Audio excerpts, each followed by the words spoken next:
So Dave Lambert was named President and Chief Executive Officer of Internet 2 in July of 2010 and has more than 30 years of distinguished experience in the advanced research and education networking and information technology fields.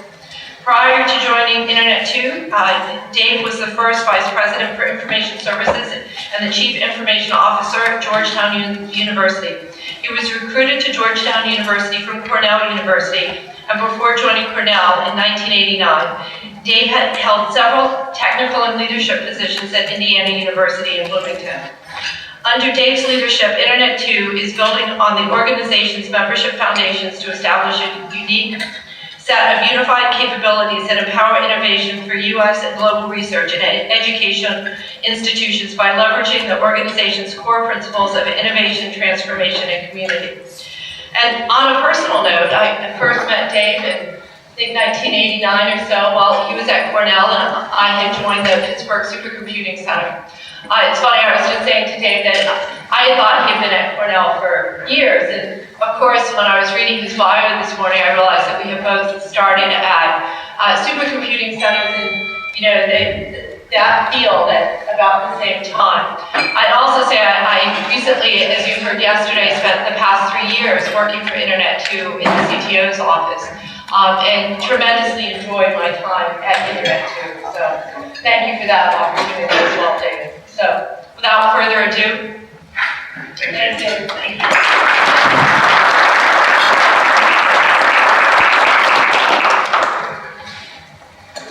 So, well, Wendy, thank you so much for the gracious invitation, and I have to say, I could not possibly turn down your invitation for two reasons. Number one, to have the opportunity to meet many of you in the Pennsylvania community that I don't know, and to have a chance to reacquaint myself with many of you that I've worked with for years and years and years. But as I say, it's hard to turn out maybe enough. I'm so excited watching her take on this challenge of building a vital Kimber community here in Pennsylvania, and the value proposition, I think, for research and education in Pennsylvania is going to be extraordinary as the work that you're doing here continues. I'm kind of going to make the assumption here that there's probably enough content on your agenda to give you an opportunity to learn about what Internet 2 does, and how what the relationship is between the state networks and Internet 2 in terms of sort of working tightly together to assure that our mutual institutional members, from the R1 universities through the K-20 institutions that participate in our community on an active basis. And I'm going to spend a little bit of time here this morning talking about the future, and come back around toward the end and say why I think projects like Kimber are sort of essential elements of assuring that our institutions don't just survive in this churn that we are already in, but are going to see in much more in the future. And so I'm going to talk a little bit about sort of exposing a conversation we've been having within the Internet 2 organization, within our governance structures, including some very, very interesting discussions with our board of directors, which is a cross-section of university member presidents, CIOs, and others. And we started this conversation really in early 2013. And as part of that, sort of identified 10 significant elements that we think are going to shape the sorts of services and the types of priorities that we need to have in the coming few years. It's hard to say how many years. Sometimes when you look at it in the future, you think, well, this is going to take 15 years to happen, and 6 months later, some student at some school has written an app, and the world's changed around you, and sometimes you see things happening and say, oh, we're going to be at this point in 2 years, I better get prepared for it, and 10 years later, you find out that maybe that was a little harder than people thought it could be. So I'm going to talk about 10 things here.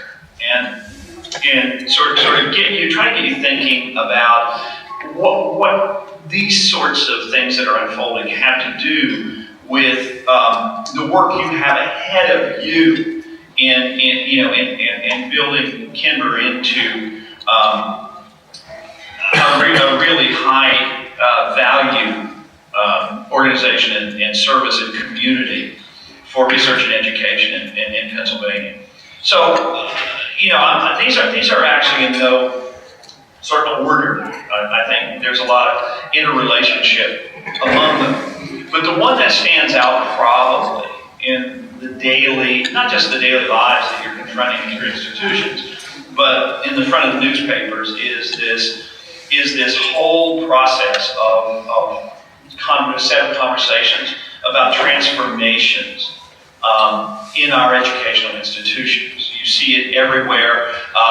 It's no longer solely driven by economics, I think, although certainly many of your institutions are dealing with economic issues of reduced funding that you've never dealt with, but a complex confluence of factors. And you've got the unsustainable financial models where you've seen the prices of education go up so rapidly, so high, that students are now making decisions to choose less expensive alternatives to residential education. And you see a whole commercial marketplace for education developing. You also see explosions in pathways to learning opportunities and education going on in so many other institutions besides the ones that we deal with, and what I would call kind of unbundling of learning, the deconstruction and disaggregation of learning objects from institutional control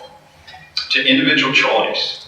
And so even in the richest of institutions, with the deepest amount of resources, what goes on in a classroom right now, what goes on in the educational process, is driven as much by content that's developed outside the institution and brought in as it is by content that's developed within the institution. David Ward, who was in a couple of terms the Chancellor of the University of Wisconsin-Madison and also the President of the American Council on Education. And David, I would have to say, while he's been very actively involved in technology, has been one of the great advocates for the continued strong position of the residential institution. Recently, in an article he wrote in Interclass Review, admitted that this is now an irreversible change in higher education.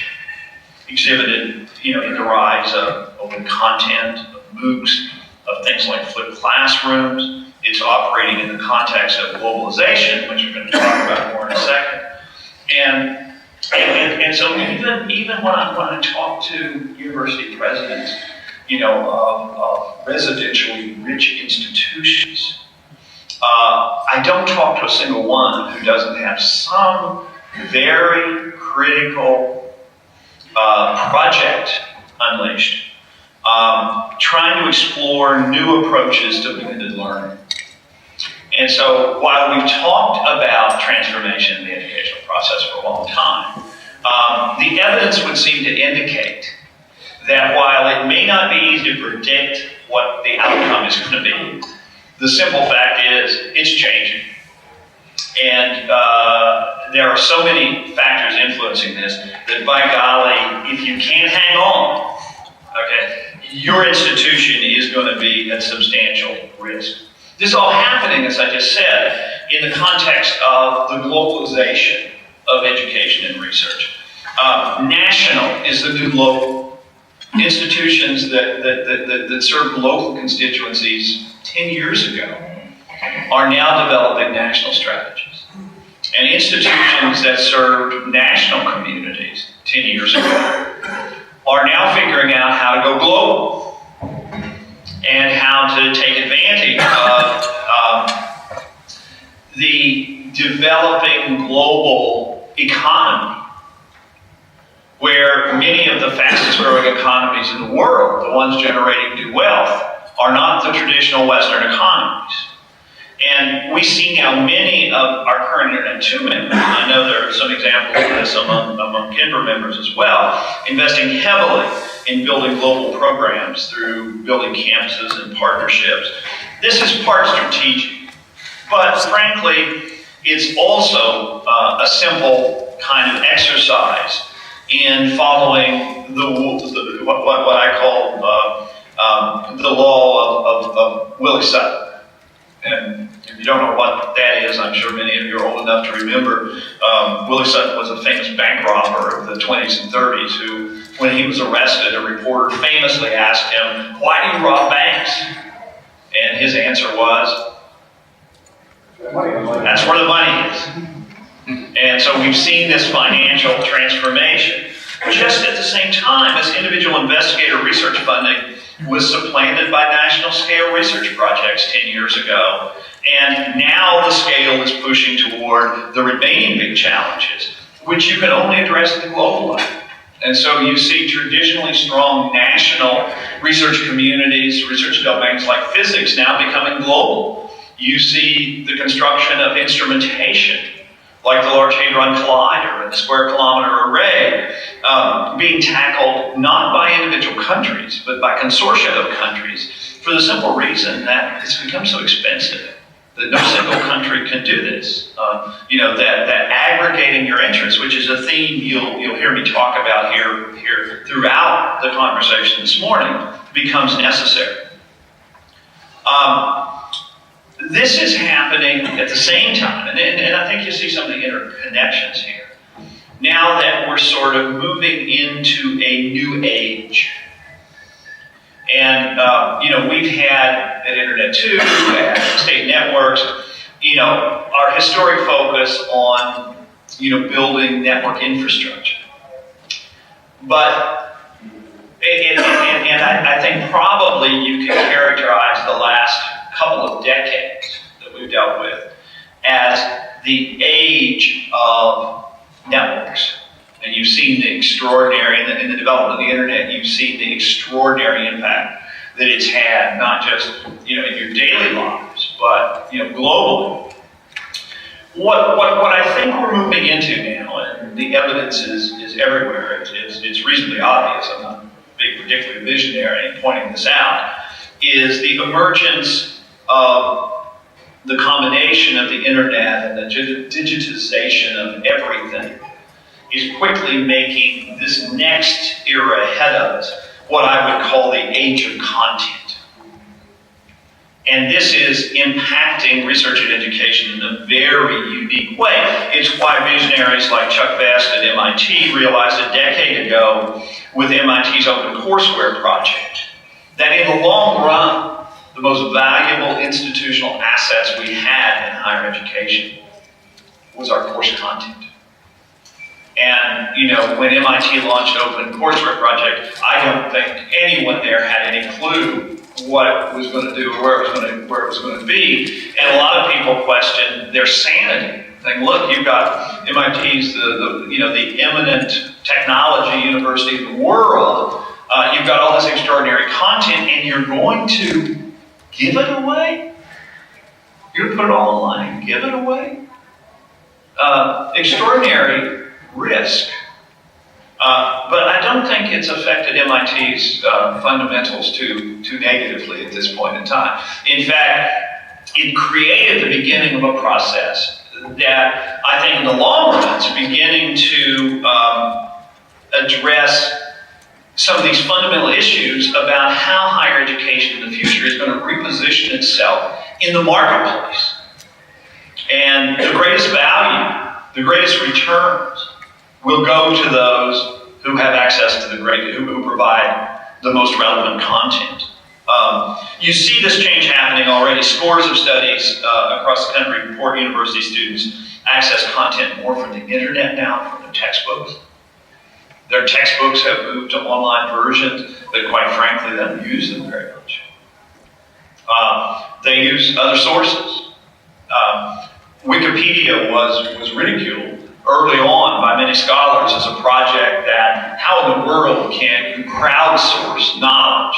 Who's going to, who's going to authenticate this knowledge? You're not asking us in the universities to do it. Well, I venture to say that there's not a university faculty member anywhere in the country who doesn't use Wikipedia on a regular basis to learn quickly about things that they really don't know about. And we've seen encyclopedias and other sources go out of business. So this whole notion of the democratization of the ability to participate in the creation of knowledge brought about by the combination of internet and digitization has a potential to impact society in ways that we can't even imagine. And again, higher education is the source of the majority of this academically relevant content. And we failed, quite frankly, to monetize the asset. Generally, we've turned it over, allowed our faculty members who, on our payrolls to turn it over to commercial publishers for, tiny, for the most part, except for a few superstars, for tiny checks that in best case might pay for 1 year of college for the students over an academic career. Then we buy it all back from them, make it impossible for our students to acquire it, make them and their parents go into debt for years to pay for it, and then build big buildings to house it. It doesn't make sense. But it's something that our community has to get smarter about.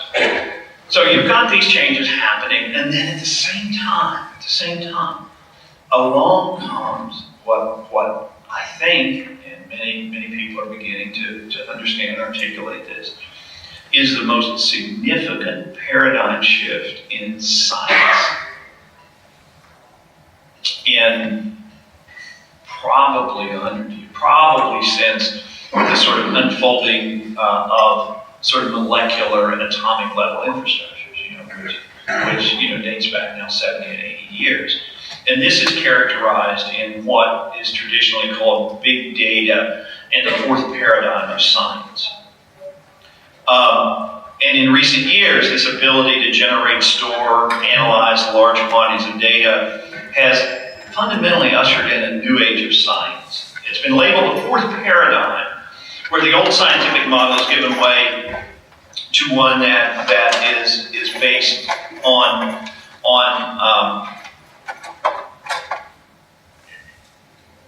places a lot more emphasis on mining data early in the discovery process. And while the hypothesis testing model of science hasn't gone away, increasingly the hypotheses aren't generated so much by theory alone, but by the combination of analytics and theory, by being able to see into the patterns of massive scale data, and to be able to have that access to the massive scale data supporting the theory development process. You see this happening everywhere. You see it in astronomy, physics, medicine, business, social science, all over the place. At the core of this, of course, is the role of this thing you read about all the time called analytics, which has a lot of definitions. But the implication of this is this shift has the potential to significantly change the skills and resources necessary for a researcher to be impactful and productive, or for an institution to be among a research leading institution. We were talking at breakfast about the increasing tendency, for instance, for many small liberal arts schools to be able to recruit good quality research faculty, because it's just as easy if you've got a big fast internet connection for a faculty member to be able to participate in this data revolution from a small school in rural Pennsylvania as it is from Harvard or Yale or Stanford or Cornell.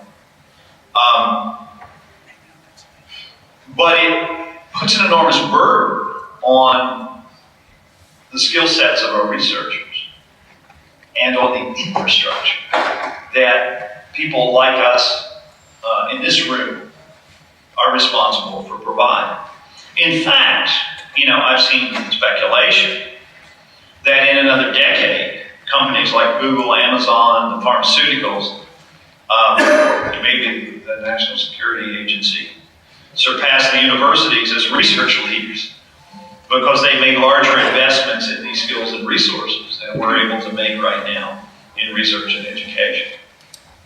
And then, in the midst of all this, we're undergoing the most significant transformation in IT infrastructure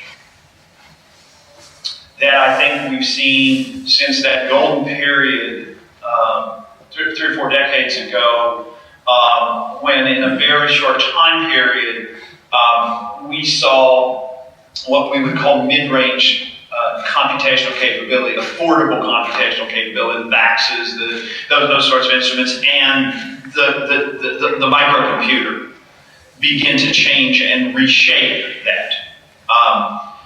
The core of this dramatic change in IT infrastructure is centered around the concept of virtualization, which I think you all understand. You know, that we've gone through a progression of virtualizations that started with computation and then storage. And now is moving to networks. Interestingly enough, all three of those areas of virtualization, driven by computer scientists and people within our institutions. If you look just at the virtualization of servers and computation and what that has enabled, often called the cloud revolution, which has changed the economics of technology and shaken up the marketplace, that have allowed companies like Google and Amazon to construct these massive scalable infrastructures that enable them to deliver an extraordinary amount of service at a cost point that is order of magnitude lower than prior technologies allowed, and that allow the development of applications that exploit that technology so much more effectively. Now, as we're about to see the shift to virtualized networks, enabling new generations of applications to develop built on virtualizing slices of the network, you not only see the impact of new approaches to building applications because of virtualized networks, but you see, and we're going to be able to capture the interaction effects of the virtualization of computation, storage, and networks. And what that's going to unleash in terms of application development is going to astonish you. I say often, as someone who's been around this business from before the internet even had a name to where we sit today, and I look just at the transformation of the internet in the last, 8 or 9, 10 years. Google, Facebook, all these devices, all these empowered devices that exist. Search. You can't even have a good argument with your spouse anymore, or your brother or your sister, because what happens when you do? First person to grab their phone and do a Google search is going to win the argument, right? Now you don't even want to have the argument because you know the information is right at your fingertips. But looking forward here, I think it will be the case that the internet that we have 5 years from now is going to be more different, if that's the right characterization, more different than the internet from the one we have today, than the one we have today is from the one we had 10 years ago. When you think about that amount of transformation, and most of this has happened. Most of this has been made possible by the first 2 waves of virtualization of infrastructure, computation, and storage. Now with the virtualization of networking, You've got the power that comes from building applications that are able to understand the state of the network and interact with it. And you've got the interaction effect of being able to do that with virtualized storage and computation. And you have a fundamentally different foundation. Everything we've known about technology, everything we've learned in the last 30, 40 years, including, I will point out, and it became very obvious to me in an extraordinary keynote we had 2 weeks ago in Denver at the Internet 2 Global Summit, led by Larry Peterson, who is one of our visionary U.S. computer scientists, talking about the cloudification of the network, that the OSI model, the model on which everything we do is built, is gone. The obituary has been written, I don't know whether the New York Times is going to print it, but it's done.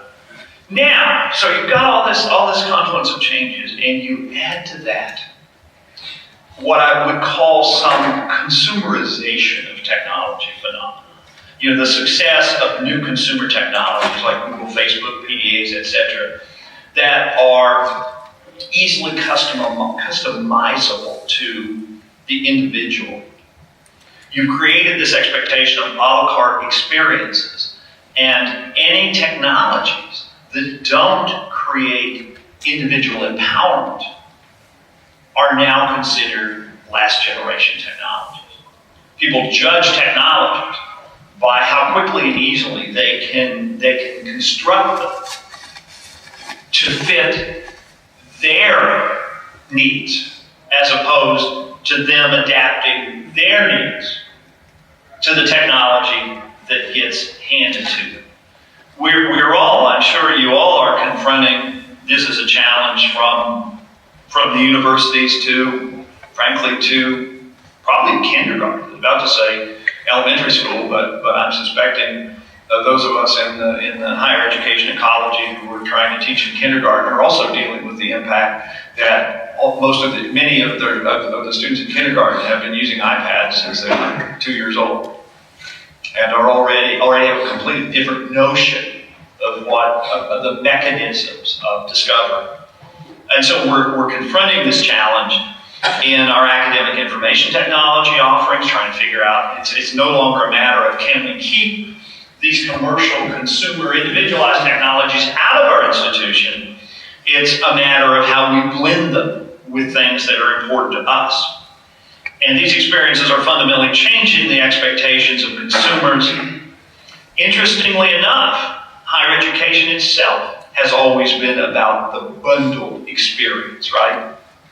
We sit here as consumers, for example, of the cable television industry saying, why do I have to pay you $120 a month for packages of cable channels when I only watch 9? But my 9 are strategically spread across your bundles, right? So that I can't really do that. And that's why you're now watching your shows on Amazon and Netflix, places where you can unbundle content. Well, universities, I hate to say, are bundlers. And the consumer expectation at this point in time is what? Unbundling. Is a la carte. Is I want to have some control over this. And it represents not just kind of the need for us to rethink what we do, but a need for us to think about how those things that we value in the traditional educational experience don't get thrown out in this process. How can we keep those things and at the same time use the technology? As the students of the future may see and already are seeing higher value in shopping across the educational landscape to create their own bundles than they are necessarily in asking their parents to write $25,000 to $80,000, $90,000 a year checks. More likely, promissory notes to support that experience. How do we make our services relevant in the age of individual empowerment? And if those changes weren't enough, we now find ourselves in the middle of another revolution that has changed expectations. We talked about this 2 decades ago. We assumed, I think, in some cases that it would happen sooner.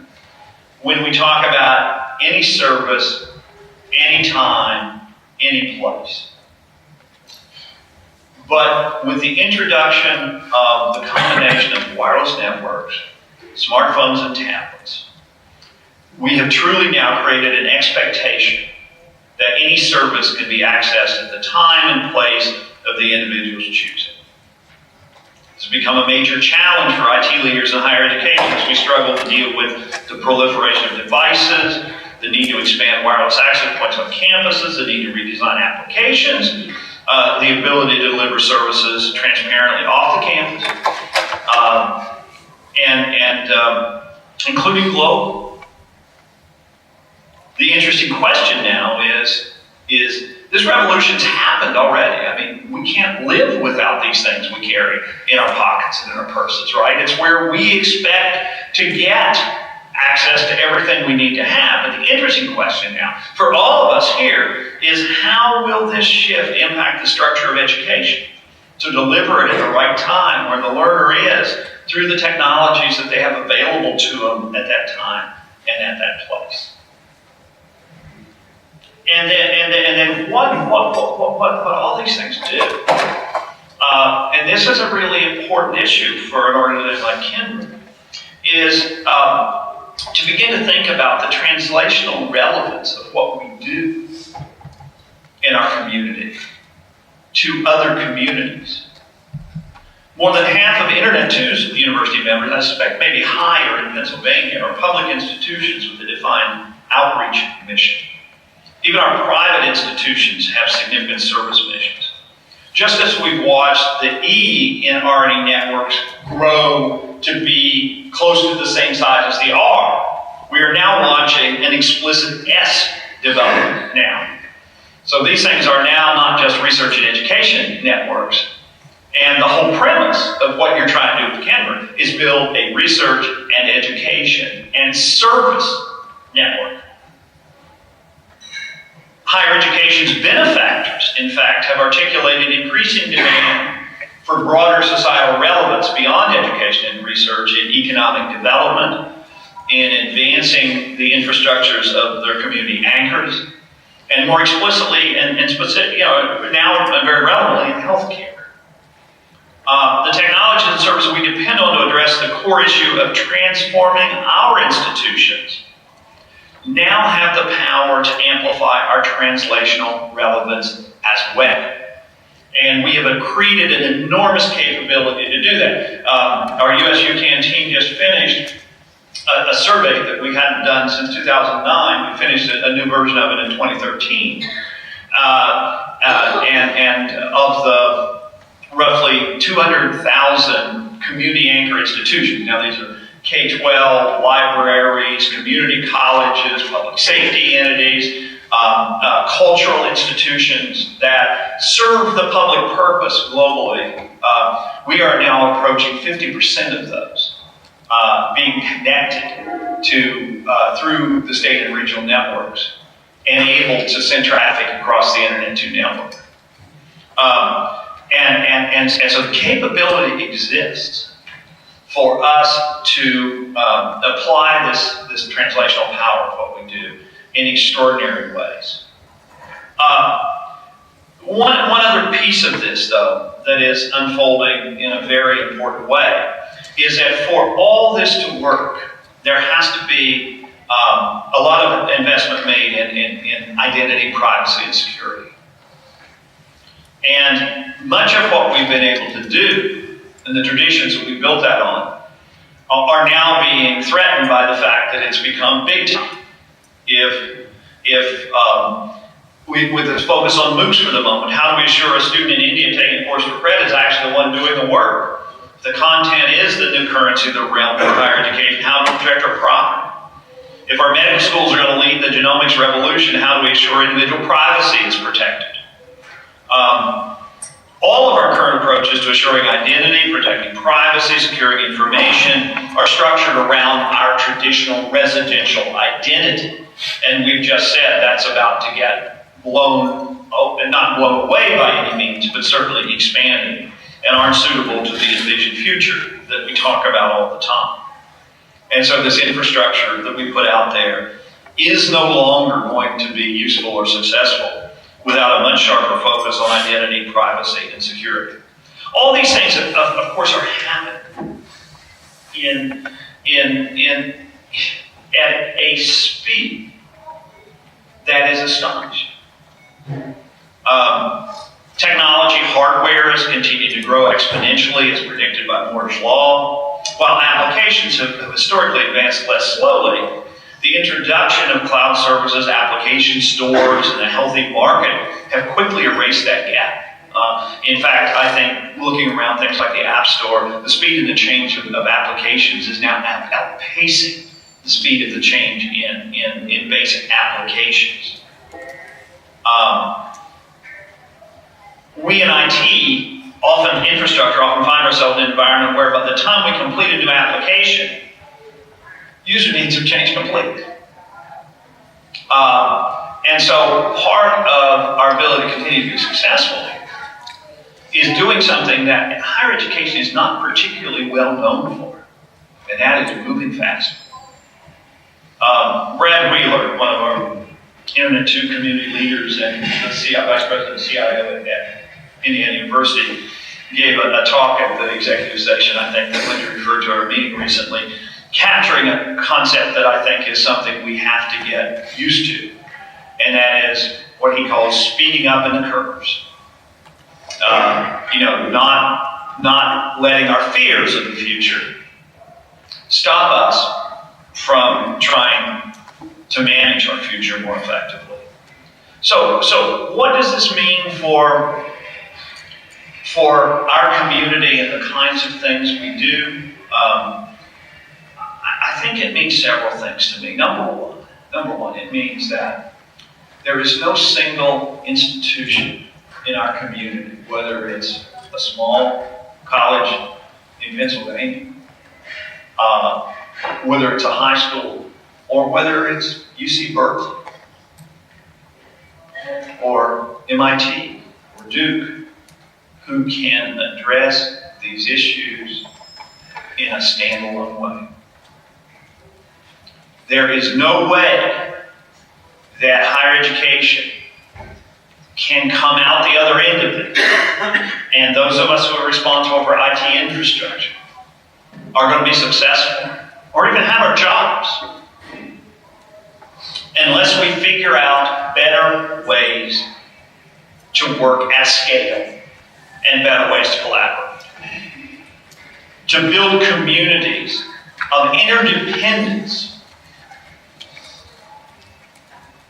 that recognize that while we compete for students and research funds, the overall health of research and education is the most significant public good that exists in the world for the last several hundred years and will exist in the world for the next several hundred years.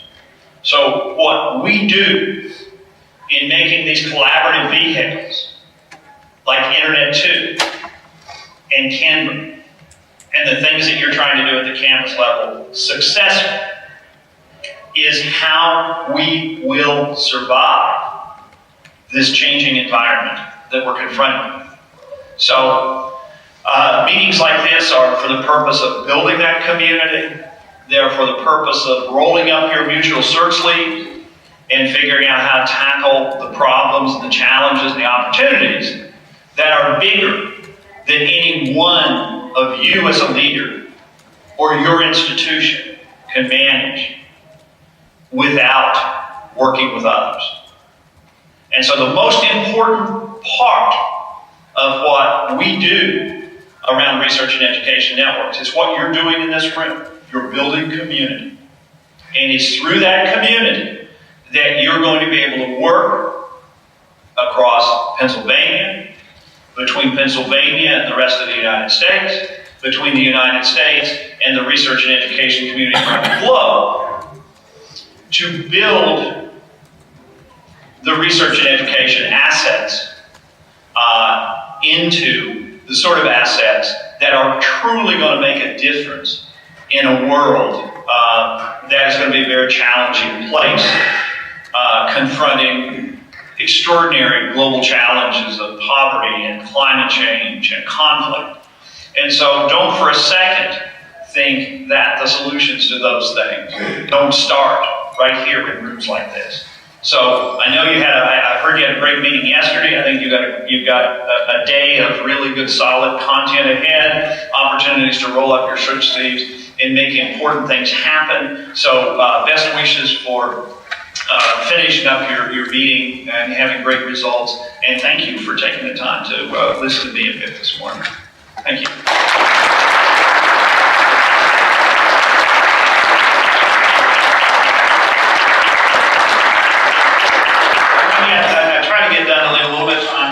Questions or comments they would like to make as well.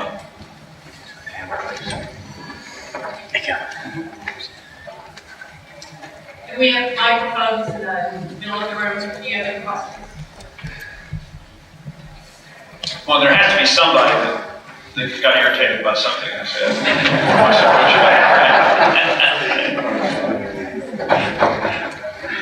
But if there isn't, they must be ready for their break.